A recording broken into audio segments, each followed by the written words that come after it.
पहला प्रश्न था हमारे पास probability of an event E and probability of an event not E is. कहने का मतलब क्या हुआ? अब ये क्वेश्चन आपको ऐसे करके भी पूछ सकता है, वो लिख देगा ऐसा,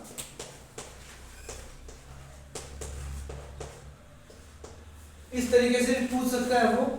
और या जैसा भी इसने पूछा, इसने बोला the probability of an event E plus probability of event not E. जब ई के ऊपर बार लगता है ना, इसका मतलब होता है कि उस इवेंट के होने की कोई संभावना नहीं है, प्रोबेबिलिटी नहीं है। इसका मतलब होता है कि उस इवेंट के होने की कुछ पॉसिबिलिटी है।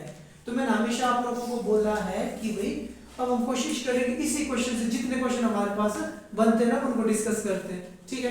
तो हमेशा याद रखना किसी भी इवेंट के होने, मतलब टोटल किसी भी इवेंट के होने की पॉसिबिलिटी हमेशा कितनी होती है? 1। तो इसका आंसर क्या आ जाएगा जी हमारे पास? 1। स्ट्रेट फॉरवर्ड क्वेश्चन आया तो हम लिख देंगे इसका आंसर होना था 1।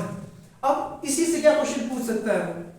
इसी से पूछ सकता है कि भाई अगर किसी इवेंट की होने की पॉसिबिलिटी मान के चलते कितनी है मेरे पास, कितने लिख दूं? मान के चलता हूं मैं ऐसा लिख देता हूं 0.055 एज्यूम किया अपनी मर्जी से, ठीक है। अब क्वेश्चन आपके पास ये आ सकता है कि भाई किसी भी इवेंट के ना होने की पॉसिबिलिटी क्या होगी? तो हमेशा ख्याल रखना इस फॉर्मूले का, किसी भी इवेंट के होने की पॉसिबिलिटी प्लस उसके ना होने की पॉसिबिलिटी अगर उसको हम जोड़ दें तो वो हमेशा क्या होगा? 1 होगा। और एक क्वेश्चन ये बन सकता है कि मैं बोलता हूं कि बाहर बारिश लगी हुई है और मैं बिना छाते के बाहर जा रहा हूं, मैं भीगूंगा ही, 100% ना भीगूंगा ही, तो उसकी प्रोबेबिलिटी क्या होगी? 1।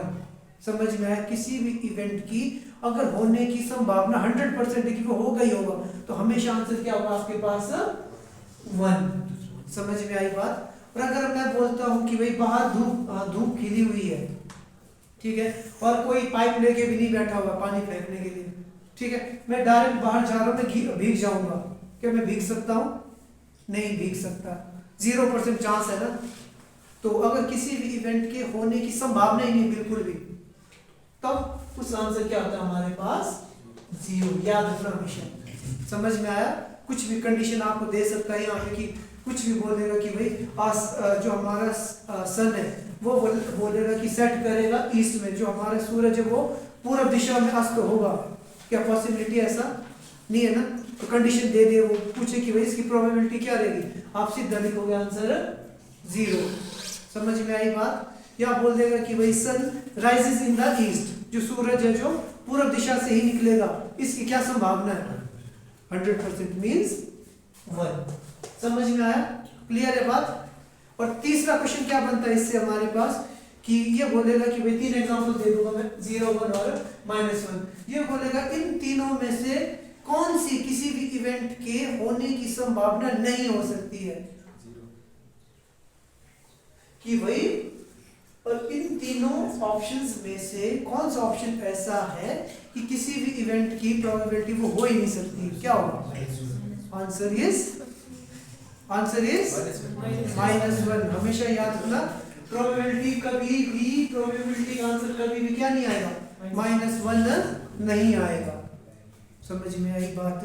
और एक लास्ट क्वेश्चन और क्या बन सकता है कि भाई किसी भी इवेंट की प्रोबेबिलिटी किस रेंज में लाई करती है? मतलब कि हमेशा प्रोबेबिलिटी क्या होगी? 0 से या तो बड़ी होगी या 0 के बराबर होगी। आई बात हमेशा? अच्छा जी, और ऐसा लिख देता हूं मैं, ठीक है। मैंने बोला किसी भी इवेंट की प्रोबेबिलिटी जो है या तो 0 भी हो सकती है ना, या 0 से बड़ी होगी, सॉरी हाँ 0 से बड़ी होगी और 1 से छोटी होगी। ये उसकी प्रोबेबिलिटी की पॉसिबिलिटी की है हमारे पास क्वेश्चन। समझ में आया समझ में कि नहीं आया? बस यही क्वेश्चन हमारे पास है। यहाँ से 100% 1 मार्क्स का क्वेश्चन या 2 मार्क्स का क्वेश्चन हमारे को आने प्रोबेबिलिटी से, और यही क्वेश्चन बनेंगे हमारे पास। समझ में आया आप लोगों को कि नहीं आया? आ गया ना? अब एक क्वेश्चन मैंने ये लिखा था कि भाई किसी इवेंट के होने की पॉसिबिलिटी कितनी है, 2 मार्क्स में आ जाता है हमारे पास, ठीक है, कि भाई 0.05 किसी इवेंट के होने की पॉसिबिलिटी है। तो ना होने की पॉसिबिलिटी कितनी होगी जी? कुछ नहीं करना, सीधा 1 से माइनस कर देना, 1 - 0.5 5। अब हमारे को माइनस करना भी नहीं आता है, तो हमेशा याद रखना आप लोगों ने।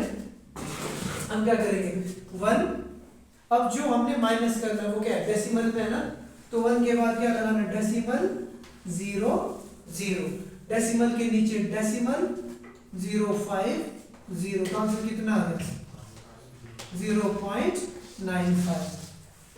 समझ में आया, क्लियर है ना बात। अगर आप लोगों को दिया हो कि भाई किसी इवेंट के होने की पॉसिबिलिटी कितनी है, नहीं होने की कितनी होगी, 1 माइनस कर देना। अब वही क्वेश्चन में घुमा देता हूँ, अब मैं बोलता हूँ यार किसी इवेंट की ना नहीं होने की पॉसिबिलिटी कितनी है, होने की कितनी होगी, 1 माइनस कर देना। समझ में आया। मोरल ऑफ द स्टोरी ये, कुछ भी पूछा हो उसने, अगर एक चीज दी है ना उसने, होने की संभावना कितनी है, नहीं होने की कितनी होगी, 1 से माइनस कर दो। अगर मैं बोलूँगा नहीं होने की संभावना इतनी, होने की कितनी, 1 से माइनस करना। कुछ भी पूछा 1 से माइनस करना अपने यहाँ पे इस केस में। क्लियर है, आई होप आप सबको समझ में आ गया होगा। एक नंबर हमारे पक्के हैं, 0 नहीं आएगा हमारे 18 में, इतना विश्वास है, हो जाएगा ना। क्लियर है, सबको समझ में आएगी, दोबारा बताओ, पता लगा सबको। Quadratic equation, standard quadratic equation, समझ में आया। चैप्टर नंबर 4, और मैंने बोला था जब करवाया था आप लोगों को, इस चैप्टर से एक एमसीक्यूज हमारे पास आएगा ही आएगा। तो वो क्या आ सकता है, अब जो इन्होंने पूछा, इन्होंने बोला, अब देखना ये किस टाइप से पूछेगा।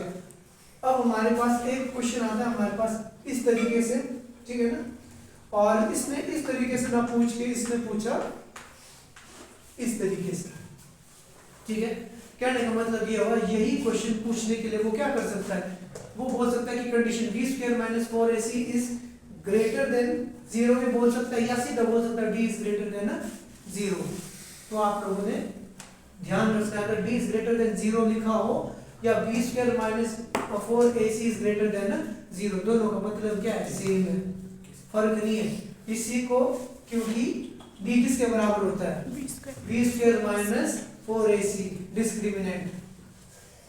आई बात समझ में। तो देखो अब इसने बोला कि d की वैल्यू 0 से बड़ी है, तो हमारे पास रूट्स क्या होंगे, मतलब अगर मैं इस इक्वेशन को सॉल्व करूंगा, है ना, तो जैसे हमने splitting by middle term method पढ़ते थे, x की दो वैल्यू निकालते थे ना, निकालते थे, तो उसी टाइप में ये पूछ रहा है कि x की वैल्यू कैसी होगी। First one option is 2 real and equal roots, no real root, 2 real and different roots. ये बोलता है कि जो x की वैल्यू आएगी सॉल्व करके, पहला बोलता है कि दोनों के दोनों क्या होंगे, सेम होंगे। दूसरा बोलता है कि दोनों ही सेम होंगे और रियल नंबर्स होंगे, ठीक है। और दूसरा बोलता है कि नहीं, जो रियल नंबर ही नहीं होंगे, ठीक है। तीसरा बोलता है कि वो दोनों रियल भी होंगे और अलग भी होंगे। तो कैसे पता लगेगा, तो इसके लिए हम लोगों ने पढ़ा था कि भाई हमारे पास 3 कंडीशंस बनती हैं। ये देखो ये वाली, ध्यान से सुनना मेरी बात। जब d is equal to 0, d का मतलब क्या है, v स्क्वायर माइनस 4ac, जब कभी भी d की वैल्यू क्या आती है, 0 के बराबर। अब b ac कौन सी, यहीं से हम b किसका है, कोएफिशिएंट, x का कोएफिशिएंट, आपके पास a किसका कोएफिशिएंट, x स्क्वायर का कोएफिशिएंट, और c के हमारे पास कांस्टेंट टर्म। इस इक्वेशन को कंपेयर करेंगे तब हमारे पास abc की वैल्यू आती है। तो देखो b इज इक्वल टू 0, अगर abc की वैल्यू यहाँ पे डालूं और d की वैल्यू क्या आ जाए 0, तो हमारे पास हमेशा क्या होगा, real and equal roots, real और इक्वल रूट एग्जिस्ट करते हैं, हमेशा याद रखना। अगर d की वैल्यू 0 आए तो हमारे दोनों के दोनों रूट्स क्या होंगे, सेम होंगे और रियल होंगे। अगर वो क्या हो जाए, d इज लेस देन 0, है ना, उल्टा बोल रहा हूं मैं, d इज लेस देन 0 मतलब d जो है नेगेटिव में आ जाए, ठीक है, d की वैल्यू नेगेटिव आ जाए, तब हम बोलते हैं नो रियल रूट एग्जिस्ट। तो मैं बोलूंगा कि भाई उसमें कोई भी रियल रूट एग्जिस्ट हमारा नहीं करता है, समझना है। और तीसरी कंडीशन क्या है, d इज ग्रेटर देन 0, जब हमारे पास d की वैल्यू क्या आ जाएगी, पॉजिटिव आ जाएगी, समझ में आया ना। जब d की वैल्यू क्या आ जाए हमारे पास पॉजिटिव, और जब d की वैल्यू आ जाए नेगेटिव। नेगेटिव रहना अच्छा होता है क्या, नहीं होता ना, तो बस याद रखना नेगेटिव रहना अच्छा नहीं होता है, इसलिए जो नेगेटिव रहता है उसका भला नहीं होता है। बी पॉजिटिव, ठीक है ना। तो पॉजिटिव रहेंगे तो रूट मिलेगा, फल, इसको रूट की जगह फ्रूट मान के चलो, फ्रूट मिलेगा, फल मिलेगा हम लोगों को। अगर पॉजिटिव रहेंगे मेहनत करेंगे तो, ज्यादा पॉजिटिव रहेंगे मेहनत नहीं करेंगे कुछ नहीं होगा। और उसके बाद t is greater than 0 means अगर हम पॉजिटिव रहते हैं तो हमारे पास रूट भी कैसे होंगे, रियल होंगे, और हमारे पास क्या होंगे, डिस्टिंक्ट होंगे।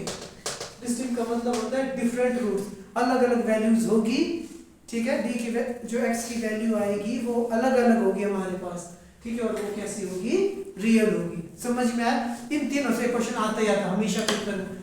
अब देखिए हमारे पास इसमें क्या बोला था, d इज ग्रेटर देन 0, तो रूट कैसा होगा हमारा, पहले वाले की तरह होगा, दूसरे वाले की तरह, कि तीसरे वाले की तरह, दूसरे वाले की तरह रियल और डिस्टिंक्ट।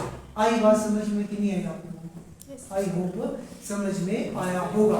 और एक तीसरा जो क्वेश्चन हमारे पास इस चैप्टर से बनता है वो बनता है हमारे पास डिस्क्रिमिनेंट का फार्मूला है ना, जो क्वाड्रेटिक इक्वेशन वाला था, minus b plus minus b square minus 4ac upon 2a। इस फॉर्मूले को आपने बोलते हैं ना रट्टा मार के रखना है, याद करके रखना है।